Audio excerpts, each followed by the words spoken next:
നിരന്തരം ഇടപെട്ടു, ആവശ്യമായ ഫണ്ടും നൽകി. എന്നാൽ പഞ്ചായത്ത് ഭരണസമിതി തിരിഞ്ഞു നോക്കിയില്ല. കാടാച്ചിറ പ്രാഥമിക ആരോഗ്യ കേന്ദ്രം നിർമ്മാണത്തിന് 5 വർഷമായി അനക്കമില്ല. പ്രാഥമിക ആരോഗ്യ കേന്ദ്രങ്ങളെ കുടുംബാരോഗ്യ കേന്ദ്രങ്ങളാക്കി മാറ്റാനുള്ള സർക്കാർ തീരുമാനത്തിന്റെ ഭാഗമായാണ് കാടാച്ചിറ പ്രാഥമിക ആരോഗ്യ കേന്ദ്രം കുടുംബാരോഗ്യ കേന്ദ്രമായി മാറിയത്.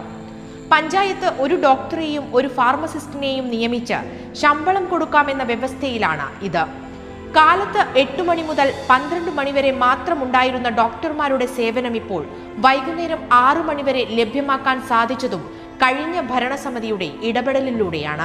1,50 ലക്ഷം രൂപ MLAയുടെ ആസ്തി വികസന ഫണ്ടും NHM ഫണ്ടും ചേർത്ത് 2 നിലകളിലായി പുതിയ കുടുംബാരോഗ്യ കേന്ദ്രം നിർമ്മിക്കാൻ കഴിഞ്ഞ ഭരണസമിതിയാണ് തീരുമാനിച്ചത്. 2020 സെപ്റ്റംബർ മാസം 7-ാം തീയതി പദ്ധതികളുടെ ഉദ്ഘാടനവും കുടുംബാരോഗ്യ കേന്ദ്രത്തിന്റെ കെട്ടിട നിർമ്മാണ പ്രവൃത്തി ഉദ്ഘാടനവും നടത്തിയെങ്കിലും UDF ഭരണസമിതിയുടെ കെടുകാര്യസ്ഥത കാരണം 5 വർഷം പൂർത്തിയായിട്ടും ഒരു നില പോലും പൂർത്തീകരിക്കാൻ കഴിഞ്ഞില്ല. പഞ്ചായത്തിന്റെ ഗുരുതരമായ പിടിപ്പുകേടിനെതിരെ നാട്ടുകാർ രോഷാകുലരാണ്.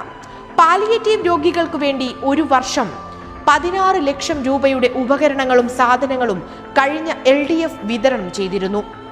എന്നാൽ UDF കേവലം 22 പേർക്ക് 500 രൂപയുടെ കിറ്റ് പേരിന് കൊടുക്കുന്നു. കഴിഞ്ഞ 5 വർഷക്കാലമായി പാലിയേറ്റീവ് ഉപകരണങ്ങൾ ഒന്നും തന്നെ വാങ്ങിയിട്ടുമില്ല. 2 കാലം 2 ഭരണം. ആര് ജനങ്ങൾക്കൊപ്പം, ആര് ജനവിരുദ്ധർ? തിരിച്ചറിയുക.